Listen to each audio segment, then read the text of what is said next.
Shalom saudaraku.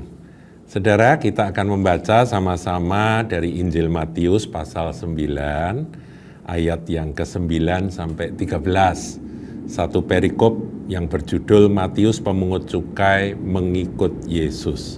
Jadi ini panggilan dari salah seorang dari 12 murid Tuhan yang bernama Matius. Saudara, di sini dikisahkan ayat 9. Setelah Yesus pergi dari situ, ia melihat seorang yang bernama Matius duduk di rumah cukai. Lalu ia berkata kepadanya, "Ikutlah aku." Maka berdirilah Matius lalu mengikut dia. Nah, saudaraku, ini satu ayat yang kuat, satu ayat yang ajaib. Bagaimana seorang yang bernama Matius, jadi di dalam Injil Matius ini dia menceritakan tentang dirinya sendiri. Dia pada waktu itu sedang bekerja, dia adalah seorang pemungut cukai dan dia sedang bekerja di rumah cukai. Jadi mungkin dia sedang menghitung uang, sedang mengumpulkan akan tarikan cukai ya kepada penduduk.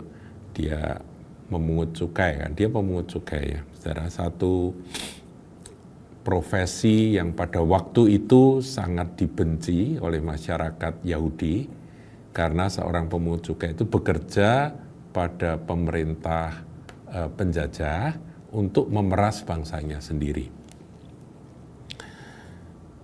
Tapi Tuhan berkata, ketika Tuhan lewat, dia melihat Matius pemungut cukai itu sedang duduk di rumah cukai, sedang bekerja. Tuhan berkata kepadanya, "Ikutlah aku." Yang luar biasa kalimat berikutnya dikatakan, maka berdirilah Matius lalu mengikut dia. Saudara, ini tidak mudah bagi seorang seperti Matius. Uang ada di depan dia, kerjaan yang membuat dia sibuk dan fokus itu, perhatian dari Matius ini jelas pada uang yang ada di depan dia. Keping-keping uang yang ada di depan dia, itu dia fokus ke sana. Tuhan lewat dan Tuhan memanggil dia, "Ikutlah aku." Yang luar biasa, Matius berdiri lalu meninggalkan semuanya dan mengikut Tuhan Yesus. Wow.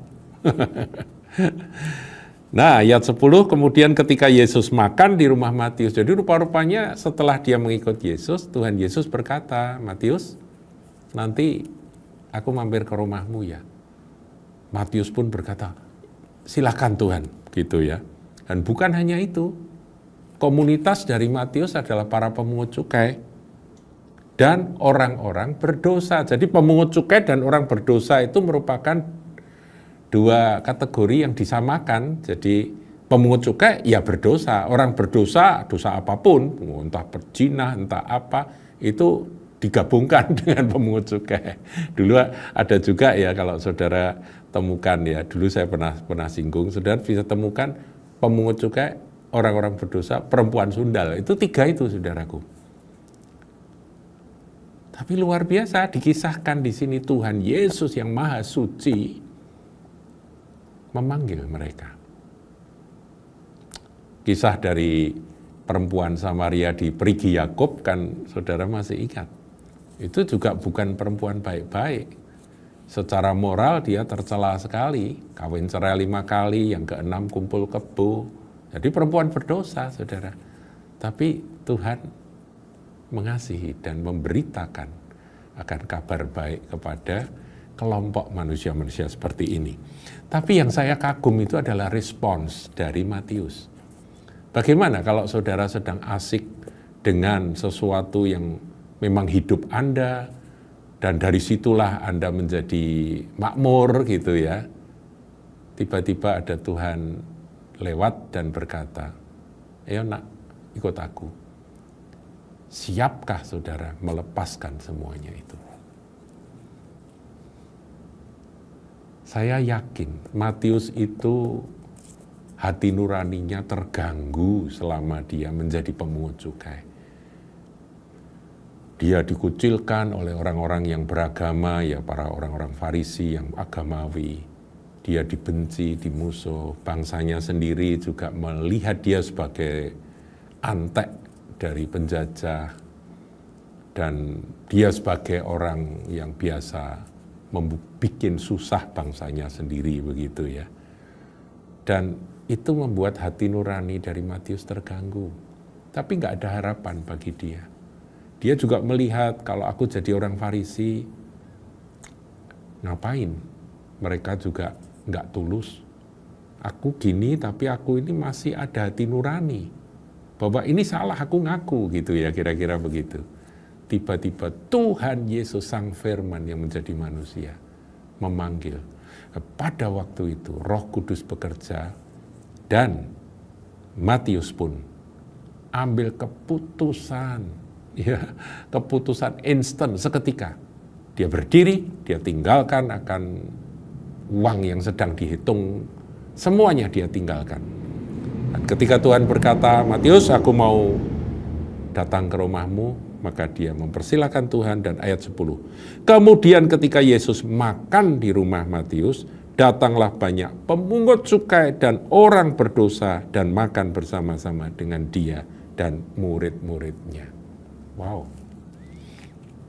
Dan ini akhirnya menjadi kebiasaan dari Tuhan Yesus. Dia menjadi kondang, menjadi terkenal di antara orang berdosa, para pemungut cukai, bahkan perempuan sundal. Itulah Tuhan kita, saudaraku. Coba kita lihat ya, ini Lukas 15 ayat 1, ini ayat hafalan buat kita sekaliannya. Saya bacakan. Para pemungut cukai dan orang-orang berdosa ini selalu nempel nih dua kelompok manusia nih. Pemungut cukai, orang berdosa. Biasanya itu artinya ya memang kebiasaan sudah sering terjadi. Datang kepada Yesus untuk mendengarkan dia. Jadi Tuhan Yesus itu disukai, digemari oleh pemungut cukai dan orang-orang berdosa. Karena apa? Karena Tuhan memberitakan kasih karunia. Pengharapan bagi orang berdosa. Kalau orang Farisi menghukum, tapi Tuhan Yesus memberi jalan. Jalan pertobatan. Jalan perubahan, jalan pembaharuan. Nah, kembali kepada Matius 9, saudaraku. Ayat yang ke-11. Pada waktu orang Farisi melihat hal itu, nah ini yang tadi saya sebut orang Farisi. Berkatalah mereka kepada murid-murid Yesus, mengapa gurumu makan bersama-sama dengan pemungut cukai dan orang berdosa? Yesus mendengarnya dan berkata, bukan orang sehat yang memerlukan tabib, tetapi orang sakit. Di mata Tuhan, orang berdosa itu seperti orang sakit yang tidak berdaya, yang membutuhkan uluran tangan. Bagaimana dengan kita, saudaraku? Orang-orang berdosa itu adalah orang-orang sakit, sakit rohani yang butuh tabib, butuh uluran tangan. Dan yang luar biasa, ketika Tuhan memanggil, ternyata mereka merespon dengan benar. Ya kan? Matius atau Lewi itu merespon dengan benar. Sampai Tuhan Yesus berkata, jadi pergilah dan pelajarilah arti firman ini. Ini kepada orang-orang Farisi. Yang ku kehendaki ialah belas kasihan. Jadi di sini belas kasihan Tuhan kepada orang-orang yang terhilang, orang-orang berdosa, orang-orang yang salah jalan. Dia berkata, yang ku kehendaki ialah belas kasihan dan bukan persembahan. Orang Farisi rajin memberikan persembahan, dipikirnya Tuhan senang. Tapi kalau hati mereka nggak ada kasih dan belas kasihan, bukan itu yang Tuhan mau. Kemudian di kalimat terakhir, ayat 13 katakan, karena aku datang bukan untuk memanggil orang benar, melainkan orang berdosa. Kalau saudara merasa dirimu adalah orang berdosa, Tuhan memanggil.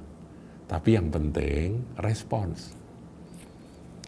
Biasanya kita kalau sedang asik sesuatu, dengar panggilan gitu, kita susah ya meninggalkan keasikan kita. Tapi kalau panggilan itu datang dari Tuhan, tinggalkan semua. Berdirilah, ikutlah Dia. Itu adalah hadiah dan anugerah terbesar yang saudara tidak boleh lewatkan. Dahsyat sekali. Sambut akan kasih-Nya, sambut panggilannya, ikutlah Dia. Dan bahkan ajak teman-temanmu semua datang kepada Dia. Tuhan kita penuh dengan kasih karunia dan kebenaran. Dia menanggung akan segala kelemahan kita. Dia menanggung segala dosa kita di kayu salib.